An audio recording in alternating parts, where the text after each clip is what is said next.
Hi friends, ಹೇಗಿದ್ದೀರಾ? Welcome to KKTV Kannada. ಇದುವರೆಗೂ ಅತಿ ವೇಗವಾಗಿ ಚಲಿಸಿದ ಮ್ಯಾನ್ ಮೇಡ್ ಕ್ರಿಯೇಷನ್ ಯಾವುದು ಅಂದರೆ ಎಲ್ಲರೂ ವೊಯೇಜರ್-1 ಸ್ಪೇಸ್ ಕ್ರಾಫ್ಟ್ ಅಂತ ಅಂದುಕೊಳ್ತಾರೆ. ಆದರೆ ವೊಯೇಜರ್-1ನ ಟಾಪ್ ಸ್ಪೀಡ್ 61,500 km/h. ಇದರ ನಂತರ ತುಂಬ ಸ್ಪೇಸ್ ಕ್ರಾಫ್ಟ್ಗಳು ಇದರ ದಾಖಲೆಯನ್ನು ಮುರಿದಿವೆ. ಇದುವರೆಗೂ ಅತಿ ವೇಗವಾಗಿ ಚಲಿಸಿದ ಮ್ಯಾನ್ ಮೇಡ್ ಕ್ರಿಯೇಷನ್ ಅಂದರೆ ಅದು ಪಾರ್ಕರ್ ಸೋಲಾರ್ ಪ್ರೋಬ್. ಇದು ಕೆಲವೊಂದು ಸಂದರ್ಭಗಳಲ್ಲಿ ಗಂಟೆಗೆ 6,92,000 km ವೇಗದಲ್ಲಿ ಚಲಿಸಿದೆ. ಈ ಸ್ಪೀಡನ್ನು ಇದುವರೆಗೂ ಯಾವ ಸ್ಪೇಸ್ ಕ್ರಾಫ್ಟ್ ಕೂಡ ಬ್ರೇಕ್ ಮಾಡಲಿಲ್ಲ. ಇಂತಹ ಕೆಲವು ಆಸಕ್ತಿಕರ ವಿಷಯಗಳನ್ನು ಈ ವಿಡಿಯೋದಲ್ಲಿ ನಾವು ತಿಳಿದುಕೊಳ್ಳೋಣ. ಈ ವಿಡಿಯೋ ತುಂಬ ಇಂಟ್ರೆಸ್ಟಿಂಗ್ ಆಗಿ ಇರುತ್ತೆ, ಆದ್ದರಿಂದ ಕೊನೆವರೆಗೂ ನೋಡಿ. ಇಷ್ಟ ಆದರೆ ಲೈಕ್ ಮಾಡಿ. ನಮ್ಮ ಭೂಮಿ ಮೇಲೆ 2 ಮೆಟಲ್ಸನ್ನು ಜಾಯಿಂಟ್ ಮಾಡಬೇಕು ಅಂದರೆ ಅದಕ್ಕೆ ಖಂಡಿತ ವೆಲ್ಡಿಂಗ್ ಅನ್ನು ಮಾಡಬೇಕು. ಆದರೆ ಈ ವಿಷಯ ನಿಮಗೆ ಗೊತ್ತಾ? ಅಂತರಿಕ್ಷದಲ್ಲಿ 2 ಮೆಟಲ್ಸ್ ಒಂದಕ್ಕೆ ಒಂದು ಟಚ್ ಆದರೆ ಅವೆರಡು ಜಾಯಿಂಟ್ ಆಗಿ ಹೋಗುತ್ತೆ. ಇದನ್ನು ಕೋಲ್ಡ್ ವೆಲ್ಡಿಂಗ್ ಅಂತ ಕರೀತಾರೆ. ಭೂಮಿ ಮೇಲೆ ಗಾಳಿ ಇರುತ್ತೆ, ಆದ್ದರಿಂದ ಇದು ನಡೆಯೋದಿಲ್ಲ. ಅಂತರಿಕ್ಷದಲ್ಲಿ ಗಾಳಿ ಇರೋದಿಲ್ಲ, ವಾತಾವರಣ ಕೂಡ ಇರೋದಿಲ್ಲ, ಆದ್ದರಿಂದ ಇದು ಅಲ್ಲಿ ಸಾಧ್ಯವಾಗುತ್ತೆ. ಈ ಬ್ರಹ್ಮಾಂಡದಲ್ಲಿ ಅತ್ಯಂತ ಲೋಯೆಸ್ಟ್ ಟೆಂಪರೇಚರ್ ಎಷ್ಟು ಗೊತ್ತಾ? 0 ಡಿಗ್ರಿ ಕೆಲ್ವಿನ್ ಅಥವಾ -273 ಡಿಗ್ರಿ ಸೆಲ್ಸಿಯಸ್. ಇದನ್ನು ಆಬ್ಸಲ್ಯೂಟ್ ಝೀರೋ ಟೆಂಪರೇಚರ್ ಅಂತ ಕೂಡ ಕರೀತಾರೆ. ಈ ಟೆಂಪರೇಚರ್ನಲ್ಲಿ ಆಟಮ್ಸ್ ಕೂಡ ಕೆಲಸ ಮಾಡೋದಿಲ್ಲ. ಈ ಆಟಮ್ಸ್ ಕೂಡ ಫ್ರೀಸ್ ಆಗಿ ಹೋಗುತ್ತೆ. ಆದರೆ ಈ ಆಬ್ಸಲ್ಯೂಟ್ ಝೀರೋ ಟೆಂಪರೇಚರ್ ಈ ಬ್ರಹ್ಮಾಂಡದಲ್ಲಿ ಎಲ್ಲಿ ಕ್ರಿಯೇಟ್ ಆಗಿದೆ ಅಂತ ಗೊತ್ತಾದರೆ ಖಂಡಿತ ನೀವು ಶಾಕ್ ಆಗ್ತೀರಾ. ಈ ಆಬ್ಸಲ್ಯೂಟ್ ಝೀರೋ ಟೆಂಪರೇಚರ್ ನಮ್ಮ ಭೂಮಿ ಮೇಲೇನೆ ಕ್ರಿಯೇಟ್ ಆಗಿದೆ. MITಗೆ ಸಂಬಂಧಪಟ್ಟ ಕೆಲವು ವಿಜ್ಞಾನಿಗಳು ಕಾಯಿನ್ ಸೈಜ್ನಲ್ಲಿ ಇರುವ ಒಂದು ವಸ್ತುವನ್ನು ಲೇಸರ್ ಕೂಲಿಂಗ್ ಅನ್ನೋ ಪದ್ಧತಿಯಲ್ಲಿ ಕೂಲಿಂಗ್ ಮಾಡ್ತಾರೆ. ಈ ರೀತಿಯ ಆ ವಸ್ತು ಒಂದು ಸಂದರ್ಭದಲ್ಲಿ -272 ಡಿಗ್ರಿ ಸೆಲ್ಸಿಯಸ್ಗೆ ಸೇರಿಕೊಳ್ಳುತ್ತೆ. ಅಂದರೆ 1 ಡಿಗ್ರಿ ಸೆಲ್ಸಿಯಸ್ ಹೆಚ್ಚು ಕಮ್ಮಿಯಲ್ಲಿ ಆಬ್ಸಲ್ಯೂಟ್ ಝೀರೋ ಟೆಂಪರೇಚರ್ಗೆ ಸೇರಿಕೊಳ್ಳುತ್ತೆ. ಅದೇ ರೀತಿ ಲಾರ್ಜ್ ಹೈಡ್ರಾನ್ ಕೊಲೈಡರ್ ಮುಖಾಂತರ ಭೂಮಿ ಮೇಲೆ ಹೈಯೆಸ್ಟ್ ಟೆಂಪರೇಚರನ್ನು ಕ್ರಿಯೇಟ್ ಮಾಡ್ತಾರೆ. ಅದು ಎಷ್ಟು ಗೊತ್ತಾ? 4 ಟ್ರಿಲಿಯನ್ ಡಿಗ್ರಿ ಸೆಲ್ಸಿಯಸ್.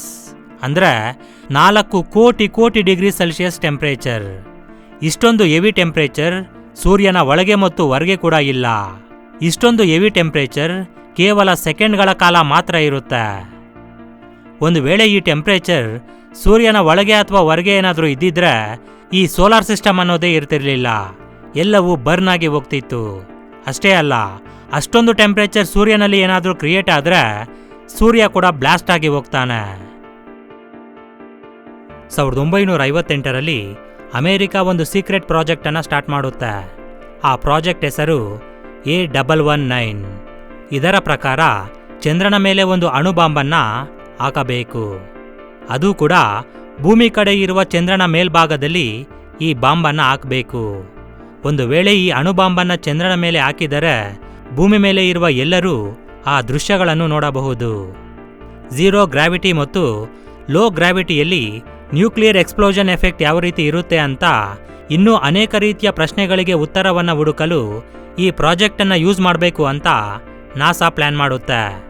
ಆದರೆ ಈ ಪ್ರಾಜೆಕ್ಟನ್ನು ನಾಸಾ ಸ್ಟಾರ್ಟ್ ಮಾಡಲೇ ಇಲ್ಲ. ಒಂದು ವೇಳೆ ಮೂನ್ ಮೇಲೆ ನ್ಯೂಕ್ಲಿಯರ್ ಎಕ್ಸ್ಪ್ಲೋಷನನ್ನು ಮಾಡಿದ್ರೆ ಅಮೆರಿಕಾದ ಮೇಲೆ ತುಂಬ ಒತ್ತಡ ಬರುತ್ತೆ ಅಂತ, ತುಂಬ ಆರೋಪಗಳು ಬರುತ್ತೆ ಅಂತ ಈ ಪ್ರಾಜೆಕ್ಟನ್ನು ಸ್ಟಾಪ್ ಮಾಡ್ತಾರೆ. ಆದರೆ 2000ನೇ ಇಸ್ವಿಯಲ್ಲಿ ನಾಸಾಗೆ ಸಂಬಂಧಪಟ್ಟ ಒಬ್ಬ ಅಧಿಕಾರಿ ಈ ಪ್ರಾಜೆಕ್ಟ್ ಬಗ್ಗೆ ಹೇಳ್ತಾರೆ. ಅಂದರೆ ಈ ಪ್ರಾಜೆಕ್ಟ್ ಸ್ಟಾರ್ಟ್ ಆಗಿ ಮತ್ತು ನಿಲ್ಲಿಸಿದ 40 ವರ್ಷಗಳ ನಂತರ ಈ ವಿಷಯ ಪ್ರಪಂಚಕ್ಕೆ ಗೊತ್ತಾಗುತ್ತೆ. ಅದುವರೆಗೂ ಈ ಪ್ರಾಜೆಕ್ಟ್ ಬಗ್ಗೆ ಯಾರಿಗೂ ಕೂಡ ಗೊತ್ತಿಲ್ಲ. ಇದರಿಂದಲೇ ನಾಸಾ ತುಂಬ ಸೀಕ್ರೆಟ್ ಪ್ರಾಜೆಕ್ಟನ್ನು ಮಾಡ್ತಿದೆ ಅಂತ ತುಂಬ ಜನ ನಂಬ್ತಾರೆ. ಅದರಲ್ಲಿ ಏರಿಯಾ 51 ಕೂಡ ಒಂದು. ಈ ಏರಿಯಾ 51ನಲ್ಲಿ ಏಲಿಯನ್ಸ್ಗಳ ಮೇಲೆ ರಿಸರ್ಚ್ ಮಾಡ್ತಿದ್ದಾರೆ ಅಂತ ತುಂಬ ಜನ ನಂಬ್ತಾರೆ.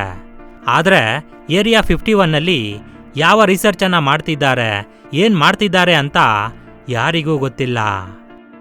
ಒಂದು ವೇಳೆ ಚಂದ್ರನ ಮೇಲೆ ಅಣು ಬಾಂಬ್ ಏನಾದರೂ ಹಾಕಿದ್ರೆ ಅಲ್ಲಿ ಇರುವ ಲೋ ಗ್ರಾವಿಟಿ ಕಾರಣದಿಂದ ಅಲ್ಲಿ ಬಾಂಬ್ ಸ್ಫೋಟವಾದ ನಂತರ ಆ ಘರ್ಷಣೆಗೆ ಛಿದ್ರವಾದ ಚಂದ್ರನ ಮೇಲೆ ಇರುವ ಕಲ್ಲುಗಳು ಆ ಲೋ ಗ್ರಾವಿಟಿಯನ್ನು ದಾಟಿ ಝೀರೋ ಗ್ರಾವಿಟಿಗೆ ಬಂದು ಭೂಮಿಯ ಗುರುತ್ವಾಕರ್ಷಣೆಗೆ ಸಿಕ್ಕಿ ಭೂಮಿ ಮೇಲೆ ಏನಾದರೂ ಬಂದರೆ ಭೂಮಿ ಮೇಲೆ ದೊಡ್ಡ ದುರಂತನೇ ನಡೆಯುತ್ತೆ.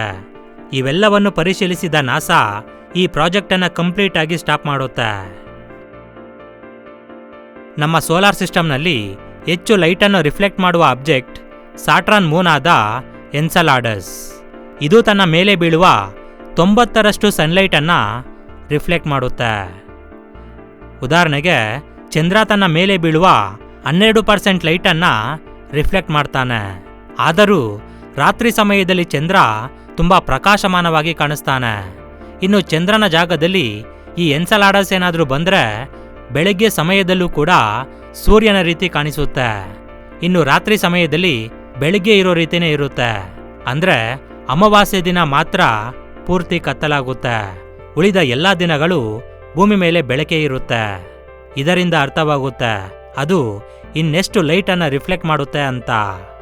ಈ ಒಂದು ಎನ್ಸೆಲಾಡಸ್ ಮೇಲೆ ಮಂಜು ಇರೋದ್ರಿಂದ ಇದು ಹೆಚ್ಚು ಲೈಟನ್ನು ರಿಫ್ಲೆಕ್ಟ್ ಮಾಡುತ್ತೆ. ಚಂದ್ರನಿಗೆ ಮತ್ತು ಭೂಮಿಗೆ ಇರುವ ದೂರ 3,84,400 ಕಿಲೋಮೀಟರ್. ಈ ದೂರದಲ್ಲಿ ಅಂದರೆ ಚಂದ್ರನಿಗೆ ಮತ್ತು ಭೂಮಿಗೆ ಮಧ್ಯದಲ್ಲಿ ಇರುವ ಗ್ಯಾಪ್ನಲ್ಲಿ ಸೋಲಾರ್ ಸಿಸ್ಟಮ್ನಲ್ಲಿರುವ ಎಲ್ಲ ಗ್ರಹಗಳನ್ನು ಇಡಿಸಬಹುದು. Mercury diameter 4,879 kilometre, Venus diameter 12,104 kilometre, Mars diameter 6,771 kilometre, ಜುಪಿಟರ್ನ diameter 1,39,822 kilometre, Saturn diameter 1,16,464 kilometre, ಯುರೇನಸ್ನ ಡಯಾಮೀಟರ್ 50,724 ಕಿಲೋಮೀಟರ್, ನೆಪ್ಚೂನ್ನ ಡಯಾಮೀಟರ್ 49,244 ಕಿಲೋಮೀಟರ್. ಈ ರೀತಿ ಎಲ್ಲ ಗ್ರಹಗಳ ಡಯಾಮೀಟರ್ ಬೆರೆಸಿದರೆ 3,80,008 ಕಿಲೋಮೀಟರ್ ಆಗುತ್ತೆ. ಇನ್ನು 4,392 ಕಿಲೋಮೀಟರ್ ಗ್ಯಾಪೇ ಇರುತ್ತೆ. ಇದರಲ್ಲಿ ಪ್ಲೂಟೋ ಗ್ರಹವನ್ನು ಸೇರಿಸಿದ್ರೆ ಪ್ಲೂಟೋ ಗ್ರಹದ ಡಯಾಮೀಟರ್ 2,300 ಕಿಲೋಮೀಟರ್. ಪ್ಲೂಟೋವನ್ನು ಸೇರಿಸಿದ ನಂತರ ಕೂಡ 2,092 ಕಿಲೋಮೀಟರ್ ಗ್ಯಾಪೇ ಇರುತ್ತೆ. ನಮ್ಮ ಭೂಮಿ ಸೂರ್ಯನ ಸುತ್ತ ಸುತ್ತೋದಕ್ಕೆ 365 ದಿನಗಳ ಸಮಯ ಹಿಡಿಸುತ್ತೆ. ಆದರೆ ನಮ್ಮ ಸೋಲಾರ್ ಸಿಸ್ಟಮ್ನಲ್ಲಿ 3753 ಕೃತ್ನೆ ಅನ್ನೋ ಆಸ್ಟ್ರಾಯ್ಡ್ ಕೂಡ ಸೂರ್ಯನ ಸುತ್ತ ಸುತ್ತೋದಕ್ಕೆ 364 ದಿನಗಳ ಸಮಯ ಹಿಡಿಸುತ್ತೆ. ಅಂದರೆ ಹೆಚ್ಚು ಕಮ್ಮಿ ಭೂಮಿ ಮತ್ತು ಈ ಆಸ್ಟ್ರಾಯ್ಡ್ ಒಂದೇ ಸಮಯದಲ್ಲಿ ಸೂರ್ಯನ ಸುತ್ತ ಸುತ್ತುತ್ತೆ. ಆದರೆ ಇದಕ್ಕೆ ನಾವು ಭಯ ಬೀಳುವ ಅವಶ್ಯಕತೆ ಇಲ್ಲ. ಇದು ನಮ್ಮ ಭೂಮಿಗೆ 70 ಲಕ್ಷ ಕಿಲೋಮೀಟರ್ ದೂರದಿಂದ ಸೂರ್ಯನ ಸುತ್ತ ಸುತ್ತುತ್ತೆ. ಇವು ಫ್ರೆಂಡ್ಸ್ ಇವತ್ತಿನ ಕೆಲವು ಆಸಕ್ತಿಕರ ವಿಷಯಗಳು. ಓಕೆ ಫ್ರೆಂಡ್ಸ್, ಈ ಒಂದು ವಿಡಿಯೋ ನಿಮಗೆ ಇಷ್ಟ ಆಗಿದ್ರೆ ಖಂಡಿತ ಲೈಕ್ ಮಾಡಿ, ಶೇರ್ ಮಾಡಿ. Thank you for watching friends. Have a nice day.